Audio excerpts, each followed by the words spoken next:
Meu nome é Diógenes Tavares Santos, né? Eu tenho formação superior em educação física, mas também a minha religião, que vem de berço, né? Desde a minha mãe, eu sou candomblessista da nação de Alaquetu, né?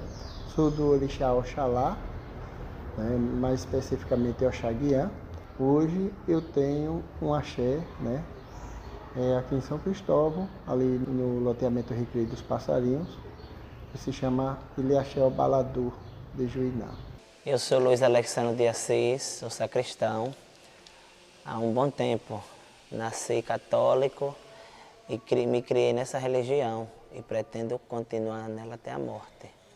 Sou assíduo praticante. Meu nome é Israel Tavares Batista, eu sou pastor presbiteriano, eu moro nessa mesma rua aqui da igreja e estou há 9 anos na cidade com o intuito de plantar a Igreja Presbiteriana do Brasil aqui, considerando que nós somos de fé reformada.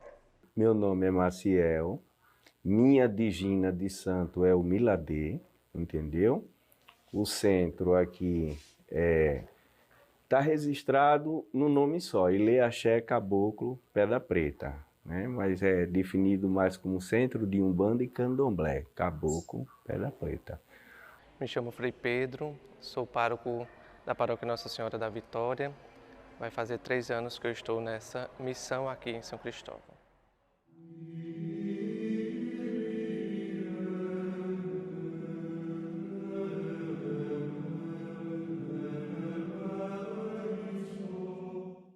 Desde a sua colonização, São Cristóvão é conhecida pela forte presença do catolicismo, e isso é facilmente percebido com um simples passeio pelo centro histórico, na parte alta da cidade. Mas a quantidade de igrejas não mostra apenas a relação entre a religião e o passado da cidade, mostra também que o catolicismo continua presente. O que muda é que hoje, não só essa religião ocupa espaço, mas outras também marcam presença no território são cristovense. É o caso dos terreiros de candomblé e umbanda e das igrejas evangélicas. Fé é a palavra em comum entre todas essas manifestações da crença popular. De acordo com o último censo do IBGE, realizado em 2010, católicos, evangélicos e povos de terreiro representavam juntos mais de 85% da população. Mas a divisão não era equivalente. Os moradores que se declaravam católicos equivaliam a 67,1%. 17,6% eram evangélicos e 0,35% eram os seguidores de religiões de matriz africana. Hoje em dia, esses números podem ser outros, mas as diferenças na quantidade e onde se cultua cada religião continuam evidentes. Para ver isso, basta olhar rapidamente o mapa da cidade e ver a concentração de igrejas católicas no centro histórico e os terreiros de candomblé e umbanda às margens deste local. Enquanto isso, as igrejas protestantes tomam mais território e se aproximam cada vez mais do centro histórico.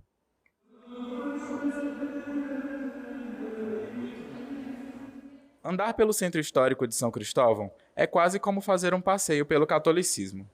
A rota turística guiada pelas igrejas é garantida.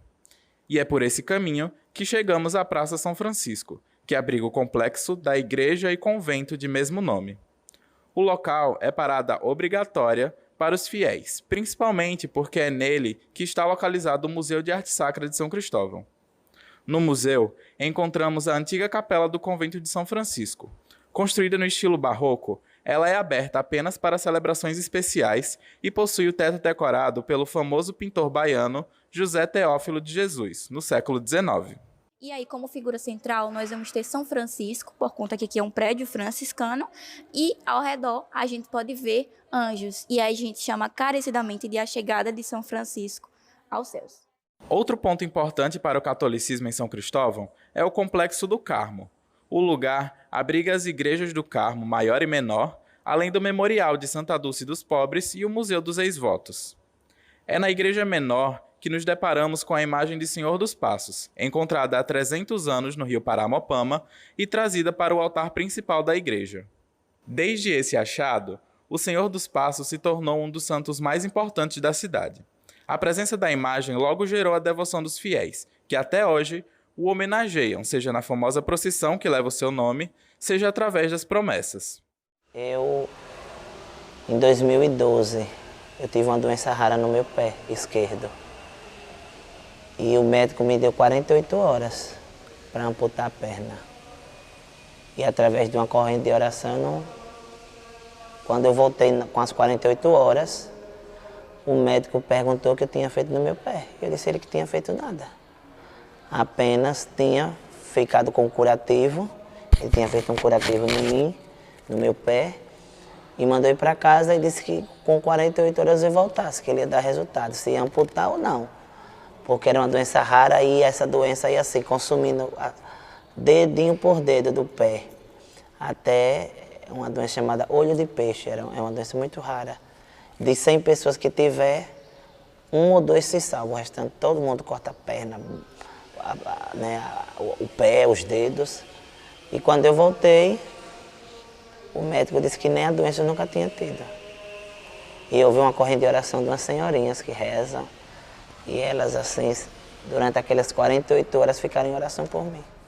A fé, por mais inabalável que seja, não impede que o fiel passe por provações. Eu quero saber de você como é que foi participar dessa produção de forma online. Se você participou, a sua sensação, como é que você se sentiu? Participei porque justamente foi eu que promovi, né? Porque não tinha como fazer esta procissão, esta romaria, naquele tempo bem pesado, né? Da pandemia. É um sentido assim de vazio, né? Porque a gente vê acostumado com aquela multidão e se vê sem ninguém ter que fazer, sem ver as pessoas, sem ter o contato, o calor, né? A fé, o contato da fé das pessoas, né?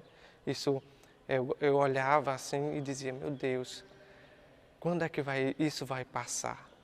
Para voltar a sentir aquele calor, a fé genuína daquelas pessoas, né? Sem colocar muita coisa ou pensar demais, mas só confiar em Deus.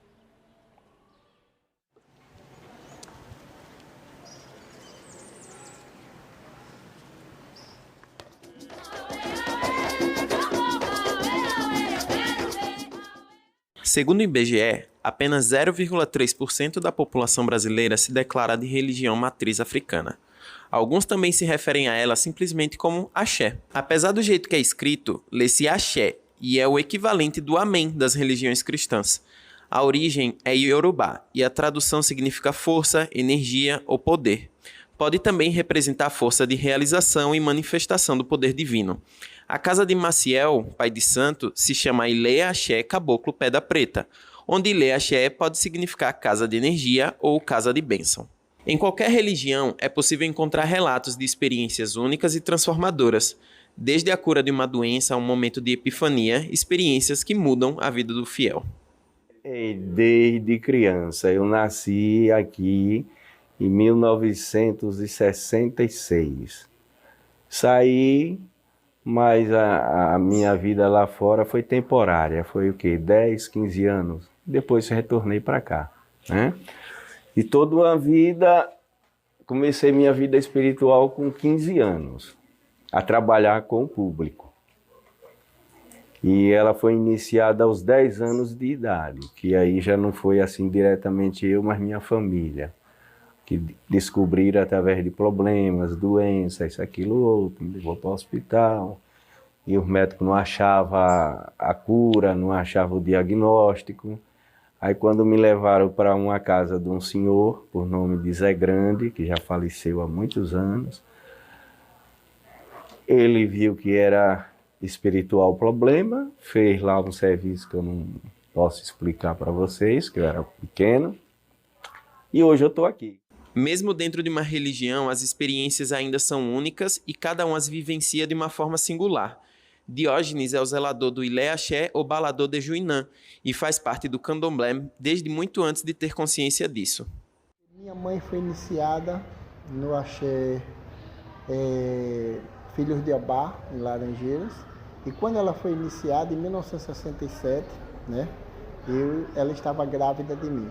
E para o culto do candomblé, quando uma mulher iniciada é grávida, o embrião ele também passa a ser feito, certo?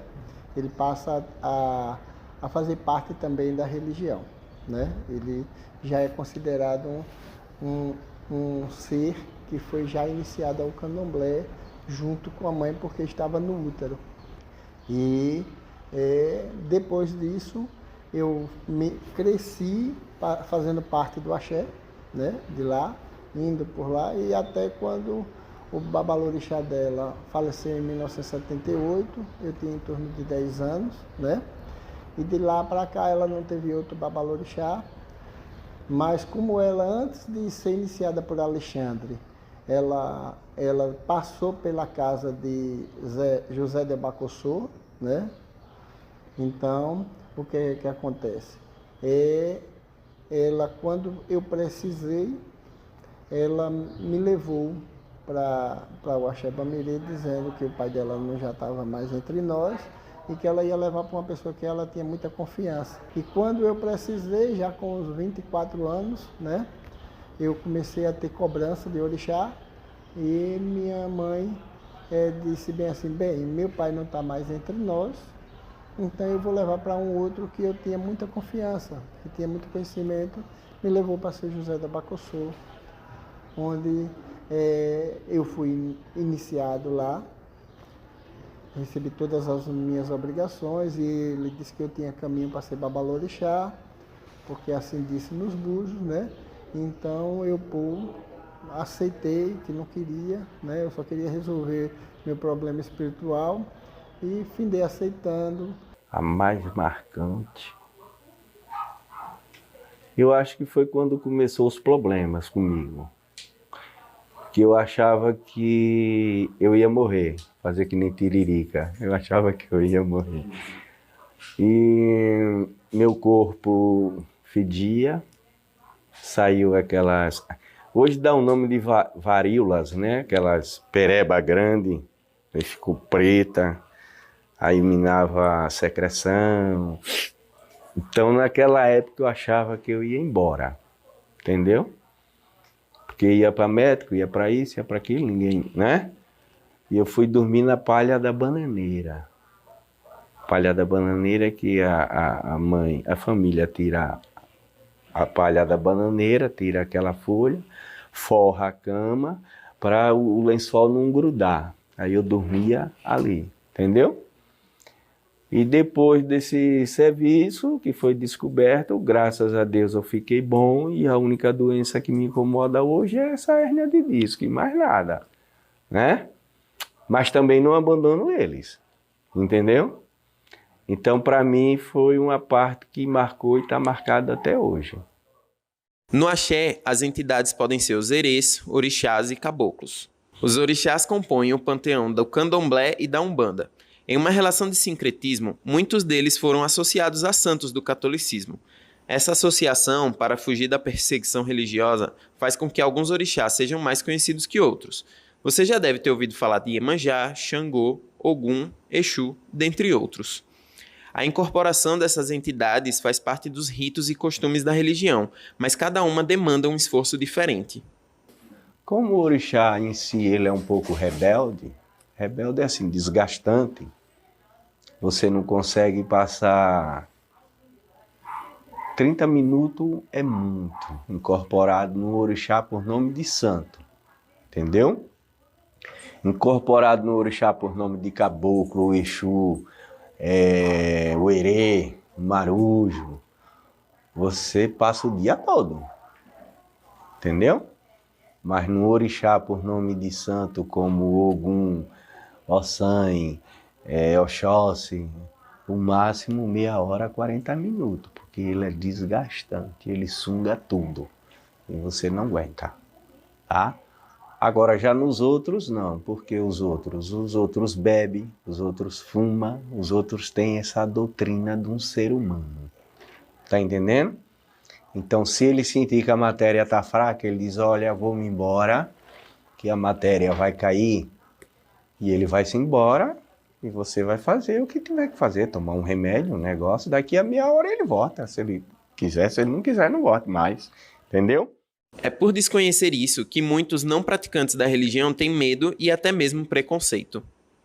Veja, a religião candomblé ela não tem discriminação com nenhuma outra religião, porque nós de candomblé, né, acreditamos que nós temos uma missão espiritual, seja ela cristã, seja ela ortodoxa, seja ela qualquer segmento, o ser humano vem para poder cultivar o seu melhor diante do seu segmento religioso. Então, para nós não existe discriminação, porque cada um tem o seu caminho. Se o seu caminho é cristão, você segue o cristianismo, né? E o cristianismo tem outras vertentes também, né? Não só o catolicismo. E se você é ortodoxo, você vai também utilizar de acordo com o que você aprende lá. O candomblé, nós seguimos o que é da nossa religião, né? E procuramos uma coisa que o próprio Cristo, né, dentro da religião cristã, faz e que a nossa religião está na essência, que é o respeito às diferenças, o respeito às crenças, o respeito à conduta de cada um, né? O excesso humano, a gente tem que levar em conta que o humano é um projeto e ele não é perfeito, né? E é por isso que as leis existem, é por isso que a ética existe. E é exatamente a partir da ética e das leis que a gente tem que pensar um processo, digamos assim, terapêutico para esses excessos, né? Políticas públicas, leis que garantam a permanência de movimentos religiosos que não sejam institucionalizados, que não sejam influentes do ponto de vista político e econômico. Então, o Estado ele precisa ter um papel importante de intervir para garantir a equidade. Quando a gente fala em Estado laico, a gente não fala de um Estado ateu, de um Estado alheio à religião. A gente fala basicamente de um Estado que trabalha para que não haja predominância de uma preferência religiosa sobre outra e para que as religiões possam conviver em igualdade, em pé de igualdade perante a autoridade. Os terreiros são centros espirituais onde acontecem as festas ou onde os praticantes vão em busca de ajuda nos assuntos da alma. As entidades, orixás, erês ou caboclos, também aproveitam a festança. E sabia que o nome correto não é terreiro, mas sim roça? É uma roça, porque é onde você vem, né, procurar o seu objetivo espiritual e aqui nós plantamos o seu orixá. Plantamos como assim? O orixá de cada um está vagando, entendeu? Está vagando. Mas você tem um problema espiritual, só que seu orixá ele não encaixou em você. É como se fosse dois ímãs. Você pega, põe assim e faz isso. Quando você vira ele, entendeu? Então esse orixá ele está afastado de você. Quem está reinando ao seu lado?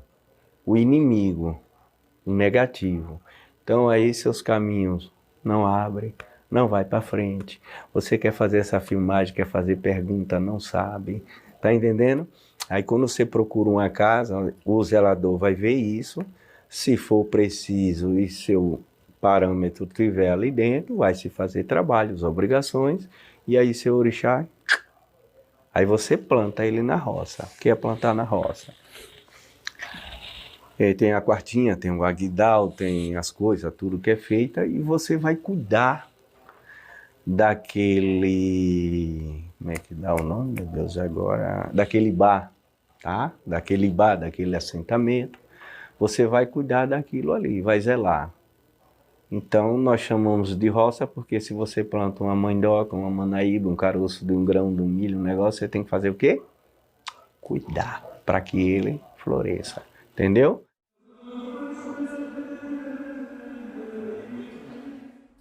Não importa onde, você vai encontrar uma igreja evangélica. Independente do segmento específico, elas estão em todas as cidades, por diversas ruas e esquinas. Os fiéis também estão em todos os lugares. O número de evangélicos no Brasil aumentou vertiginosamente nas últimas 2 décadas. Seja por conta de uma ligação parental, enfermidade ou necessidade de renovação, mais e mais pessoas buscam esse caminho de fé. Eu sou mineiro, de Teófilo Otoni, Minas, bem no meio do estado de Minas, e estar no Nordeste, numa cultura completamente diferente da minha, já é uma experiência marcante. E aqui em São Cristóvão, por conta da religiosidade há um catolicismo arraigado muito grande, há muitas religiões de raiz afro-brasileira, e o impacto, ou seja, a experiência mais marcante que eu tenha tido é que todas as pessoas, quando você quer apresentar o Senhor Jesus a elas, elas entendem que já conhecem. Então, elas meio que dificultam a sua aproximação. Tá? Então, para mim, talvez isso seja o item, a situação mais marcante do meu trabalho de evangelização, de plantação da igreja aqui. Historicamente, a Igreja Protestante foi uma divisão que ocorreu dentro do catolicismo por discordâncias de alguns dogmas bíblicos.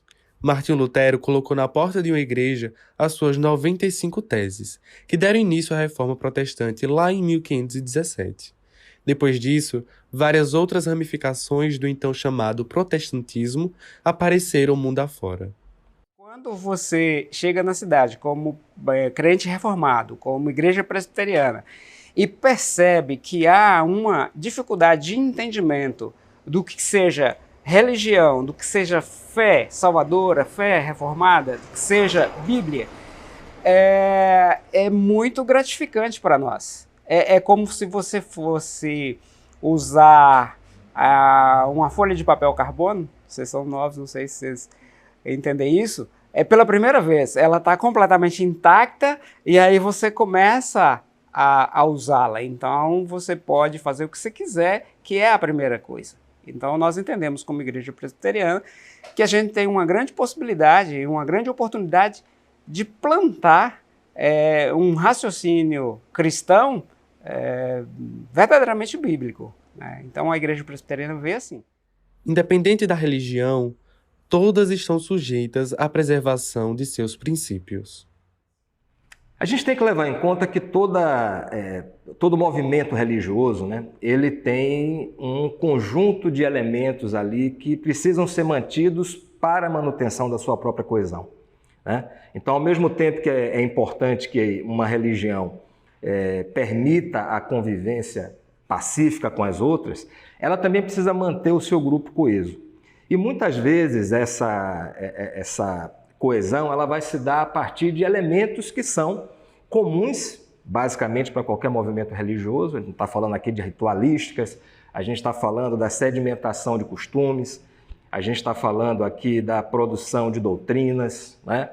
E principalmente da produção de narrativas que, de alguma maneira, têm uma natureza mítica, né? Aquelas narrativas que, de alguma forma, servem para explicar a origem e o fim das coisas.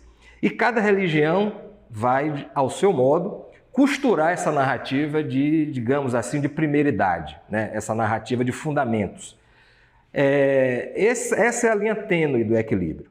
O cristianismo em si e a colocação do que a gente crê sobre cristianismo é completamente imperialista, ou seja, onde que o cristianismo chega, todas as outras coisas precisam dar lugar.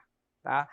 E quando nós estamos na cidade de São Cristóvão, que há um sem número de igrejas, outras denominações evangélicas, chamadas pentecostais, neopentecostais e renovadas, nós entendemos que há um dificultador quando e se nós formos fazer comparativos. Né?